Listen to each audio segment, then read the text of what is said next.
ప్రియమైన దేవుని పిల్లలారా, ప్రభువైన యేసుక్రీస్తు వారి పేరట మీ అందరికీ వందనాలు. ప్రభువు పేరట మీ అందరికీ శుభములు, దీవెనలు కలుగునుగాక. ఈ ఉదయకాలం పరిశుద్ధ గ్రంథము నుండి దేవుని వాక్యాన్ని చదువుకుందాము. మత్తయి సువార్త 10వ అధ్యాయము 32వ వచనాన్ని చదువుకుందాం. మనుషులు ఎదుట నన్ను ఒప్పుకొను వాడెవడో పరలోకమందున్న నా తండ్రి ఎదుట నేను వానిని ఒప్పుకుందును. దేవుడు తన మాటలు మనందరి కొరకు దీవించునుగాక. ఆమేన్. ప్రియమైన దేవుని పిల్లలారా, ఎంత కృపా సహితమైన వాగ్దానం! మన ప్రభువును గురించి 10 మందిలో ఒప్పుకోవడం మనకు గొప్ప సంతోషకరమైన విషయం. మనము ఎంత అపరాధములు అయినప్పటికీ మనము ప్రభు విషయంలో సిగ్గుపడేది లేదు. ఆయన సిలువను గూర్చిన సత్యాలు ప్రకటించడానికి భయపడేది లేదు. ప్రభువు వారి యొక్క నీతిని గురించి మన హృదయంలో దాచుకుని ఉండలేం. మన వాక్య ధ్యానం ఒక ఆశాజనకమైన విషయాన్ని మన ముందు ఉంచుతుంది. ఇది మనకెంతో మధురం. ఎవరు విడిచినా, స్నేహితులు విడిచినా, శత్రువులు మన ఓటమిని బట్టి అతిశయించిన, ప్రభువు మాత్రం మనల్ని వదులుకునేది లేదు, వదలరు కూడా. ప్రభువారు ఈ లోకములో కూడా మనల్ని తన స్వాస్థ్యంగా చేసుకుని దానికి గుర్తుగా తన నూతన కరుణా కటాక్షములను మన ఎడల చూపించడానికి ఎలాంటి సందేహం లేదు. మన పరమ తండ్రి ఎదుట నిలబడే రోజు ఒక రోజు తప్పక వస్తుంది. అప్పుడు ప్రభువుని గురించి అందరి ఎదుట ఒప్పుకునే మధుర క్షణాలు ఎంతో సంతోషం.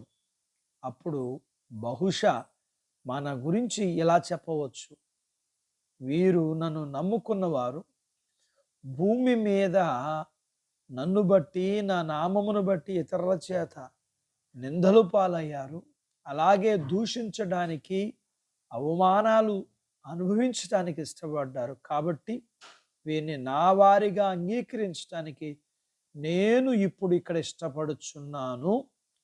అలాగే పరలోకములో మహాఘనత వహించిన తండ్రి ఎదుట మరియు దూతల ఎదుట ప్రభువు వారు మనల్ని గురించి ఒప్పుకోవడం అనేది సకల గౌరవాల కంటే మించిన గౌరవం. ప్రభువు నావాడని ఒప్పుకోవడానికి ఎప్పుడూ సిగ్గుపడవద్దు. ప్రభువు నా రక్షకుడని 10 మందిలో చెప్పుకునే అవకాశం వచ్చినప్పుడు ఖచ్చితంగా మనం నోరు తెరుద్దాం. ఎప్పుడూ ఎక్కడ రాజీ పడవద్దు. మన ముందు నడిచిన మన భక్తులు, అంటే దేవుని భక్తులు, మనకంటే ముందు నడిచిన వారు, దేవుని గురించి చెప్పడానికి వారు ఎక్కడ సిగ్గుపడలేదు, భయపడలేదు, రాజీ పడలేదు. అలాంటి వారిలో ఎంతోమంది, వారిలో ఒక దానియేలు అని చెప్పుకుందామా, వారిలో ఒక షడ్రకు, మెషకు, అబేద్నెగో అని చెప్పుకుందామా, వారిలో ఒక దావీదు అని చెప్పుకుందామా, వారిలో ఒక మోషే అని చెప్పుకుందామా, ఇంకా ఎందరో ఎందరో ఎందరో. మనమందరము కూడా అలాంటి వారిగా ఉండుటకు దేవుడు మన అందరికీ సహాయం చేయునుగాక. ఆమేన్. దేవుడు తన మాటలు మన కొరకు దీవించునుగాక. ఆమేన్. ప్రార్థించుకుందాం. నాతో పాటు ఏకీభవించండి. మమ్మలను మిక్కిలిగా ప్రేమించిన మా ప్రియ పరలోకపు తండ్రి, మీ పరిశుద్ధ నామమును బట్టి మీకు వందనాలు. ఈ ఉదయకాలం మీ పాదాల దగ్గర మీ లేఖనాన్ని నేర్చుకోవడానికి సహాయం చేశారు. నేర్చుకున్న లేఖనపు సత్యాన్ని బట్టి మేము నీవు మా దేవుడు అని మమ్మును గురించి, అనగా మిమ్మును గురించి మేము చెప్పడానికి, మాట్లాడడానికి సమయాన్ని మేము సద్వినియోగం చేసుకునే వారిగా ఉండగలగటానికి, మిమ్మును గురించి సాక్షులుగా నిలిచిన ఎందరో సమరయ స్త్రీ లాంటి వారు,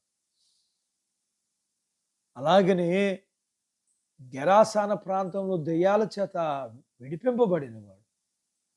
వారిలాగా మేము మాకు చేసిన మేలు మీ ప్రేమను బట్టి ఖచ్చితంగా మేము అందరి ఎదుట మిమ్మల్ని గురించి మాట్లాడగలిగిన వారిగా, మేలు పొందిన మేలును చెప్పుకోగలిగిన వారిగా, మిమ్మల్ని ఘనపరచగలిగిన వారిగా ఉండగలగటానికి సహాయం చేయండి.